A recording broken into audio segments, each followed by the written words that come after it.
Ilustres amigos do canal, tudo bem? A Selic está caindo, mas a bolsa não deveria subir? E por que as taxas do Tesouro Direto estão subindo? É sobre isso que nós vamos falar no vídeo de hoje. A relação da Selic com a bolsa, com as small caps e também com as taxas do Tesouro Direto, para que você se mantenha sempre bem informado. Vamos lá! Essa foi uma pergunta de um internauta do canal que ele questionou então qual seria a relação da taxa Selic com as taxas do Tesouro. Elas não deveriam estar caindo? E eu aproveitei a pergunta dele para expandir um pouco a resposta. Então você já sabe aí que a nossa taxa Selic está em 12,75 com a queda que aconteceu de 0,5% agora no mês de setembro. Ainda teremos duas reuniões do nosso Copom, o Comitê de Política Monetária, que vai reduzir a taxa Selic em mais 0,5% em novembro, que vai cair então para 12,25% e depois mais 0,5% em dezembro, fazendo ela cair então para 11,75%.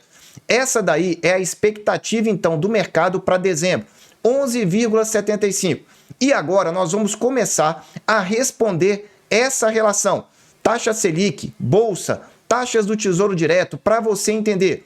E para isso, eu já vou agradecer ao Thiago Fred, da Quad Investimentos, que fez uma postagem interessantíssima e que vai complementar aqui a minha resposta.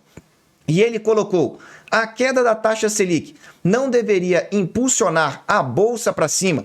Essa é uma relação que todas as pessoas fazem. Selic caiu, a bolsa vai subir. Mas não há essa relação direta e as pessoas se confundem. E eu vou pegar uma parte da explicação dele para ajudar na resposta desse internauta.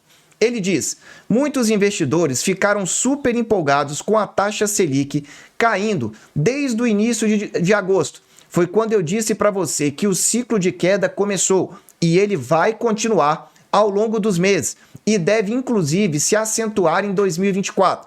Diz ainda: presumindo que a partir dali nada mais seguraria o touro. O touro é a expressão utilizada para a alta da Bolsa de Valores, o mercado de renda variável. E por que é touro? Porque o touro dá uma chifrada de baixo para cima, então o mercado vai subindo. Essa é uma expressão comum.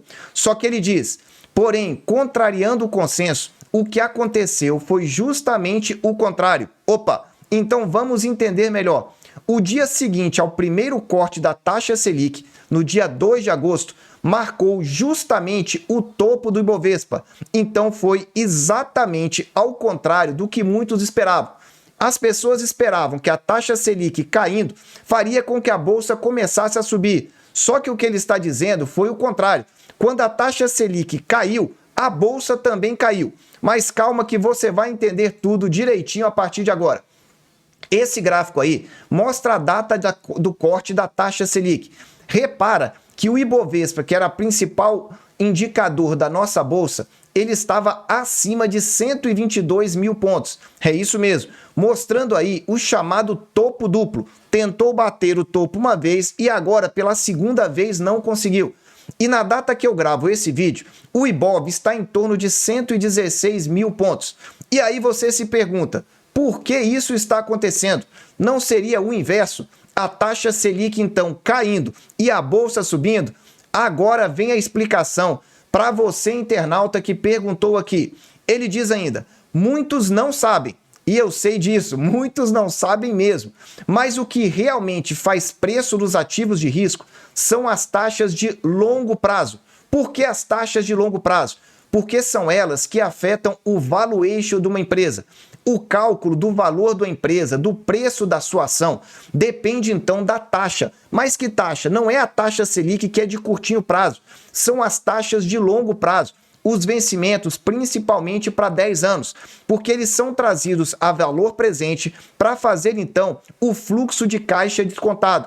E é isso que ele explica e que eu venho dizendo aqui no canal. Não há essa relação direta com a Bolsa de Valores. A relação é com a taxa de longo prazo. Ele complementa ainda: o Banco Central só consegue manter sob o seu controle a taxa básica de juros, a taxa curta, enquanto as taxas longas, quem precifica é o próprio mercado. Em outras palavras, são as pressões do mercado que definem as taxas longas. Dessa forma, mesmo que a taxa básica siga a mesma, as taxas longas podem ter grandes movimentos, elas variam mais. Por isso, então, que os títulos longos são melhores para marcação a mercado, pois são sensíveis não à taxa de juros, à taxa Selic, mas à expectativa futura de como o Bacen conduzirá a política monetária. Então, é a expectativa de longo prazo que define o preço das ações, o valuation das ações na Bolsa de Valores. E, além disso, ele traz outra informação interessante. Olha esse gráfico aí da taxa de juros do Brasil de 10 anos. A expectativa vem subindo desde o dia 3 do mês 7, do mês de julho. No clube de membros, eu venho falando sobre isso, que as taxas viraram. Se você não está no clube de membros, eu vou deixar o link aqui no alto. É muito barato para você participar. R$8 por mês, você tem acesso a 2 vídeos semanais e a 100 vídeos que já foram gravados. E você compreende em detalhes esse fluxo. Veja então que a taxa que vinha caindo ao longo de todo o ano de 2023, no início do mês de julho, mais precisamente no dia 3/7, mudou e ela começou a subir, passando de 11%. Estava ali beirando a 10% e subiu quase para 11,5%. Então, a expectativa mudou. O mercado alterou a sua expectativa. E isso fez com que, então, tivéssemos esse problema na Bolsa de Valores. E ele comenta, como se pode ver, a taxa de 10 anos antecipou o corte da Selic. O que ela quer dizer com isso? Ela já vinha caindo, mostrando que a taxa Selic em breve cairia também. Só que agora ela inverteu. Não quer dizer que a taxa Selic vai subir, só quer dizer que o mercado virou. E agora, para o longo prazo, o mercado espera taxa de juros mais longas. E isso é muito ruim na precificação dos ativos da Bolsa de Valores. Continuando aqui, ele ainda traz 2 informações importantes. Já agora, mesmo com a taxa Selic caindo efetivamente, e eu gravo esse vídeo no final de setembro, no horizonte de mais longo prazo, os agentes têm revisado para cima, ou seja, as expectativas de juros, taxa de juros de longo prazo para cima, precificando que o Banco Central não vai ser tão veloz na queda da taxa Selic como estava precificado. E isso refletiu na taxa de 10 anos, que subiu. Isso tem tirado o fluxo das empresas mais ligadas à economia doméstica. Essas empresas, elas são mais suscetíveis, então, à variação, às expectativas da taxa de juros, principalmente as mid caps e as small caps. E aí ele finaliza trazendo, então, esse gráfico do Small 11, que é o índice das small caps, as empresas de pequena capitalização na Bolsa de Valores. Repara nesse gráfico. Você tem os candles da small caps, que é então esse índice das empresas de baixa capitalização. E na cor laranja você tem um segundo gráfico. Esse segundo gráfico é a taxa de juros de 10 anos do Brasil, só que ela está em escala invertida. Em outras palavras, quando você verificar essa taxa laranja caindo, na realidade ela está subindo.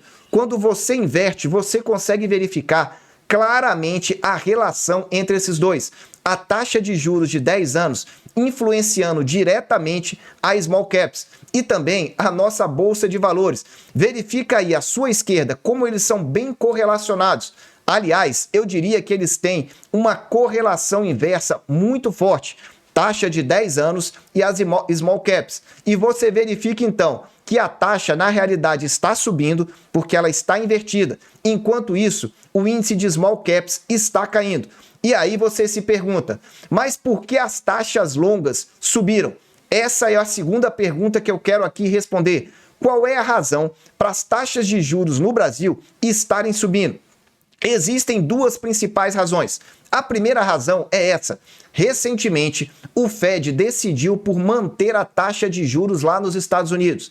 Foi uma reunião que aconteceu no final de setembro, na penúltima semana. Só que o Fed disse, os juros vão ficar mais altos por mais tempo. Ele manteve a taxa de juros, mas deixou em aberto um novo aumento na reunião de novembro ou de dezembro. Isso agitou o mercado. e principalmente falou ainda que para 2024 as taxas vão ficar cada vez mais altas. Quando os juros ficam mais altos lá nos Estados Unidos, a preocupação do mercado aumenta sensivelmente, porque quanto mais altos os juros, pior para a economia. O PIB tende a não crescer, as empresas têm dificuldade em se financiar, as pessoas têm dificuldade em quitar as suas dívidas, porque se os juros estão altos, as taxas de hipoteca são altas, de cartão de crédito são altas e a economia passa a não girar. Isso cria, então, uma expectativa de recessão, de crise financeira. E como isso acontece, as taxas de juros aqui no Brasil aumentam ainda mais, porque se lá nos Estados Unidos já há uma expectativa de recessão e a economia lá é forte, imagina aqui no Brasil, que é um país em desenvolvimento. Então o impacto internacional é fortíssimo. Além disso, o mercado está receoso em relação às contas públicas brasileiras para 2024. Mas aí já vai ser outra história. É o impacto interno que nós vamos acompanhando aqui no nosso canal. O importante é responder para você. Então você entendeu? A taxa Selic não tem relação direta, então, nem com a Bolsa de Valores e nem com as taxas de longo prazo do Tesouro Direto. Pelo contrário, não há essa relação. Agora, quando as expectativas das taxas longas se alteram, isso impacta diretamente a renda variável e também a renda fixa. Se você quer entender um pouco mais, eu faço o convite. Clica na descrição desse vídeo e entre para o clube de membros. Meus amigos, eu desejo sempre que vocês estejam na presença de Deus, que vocês aproveitem o tempo em família. Um abraço e até o próximo vídeo.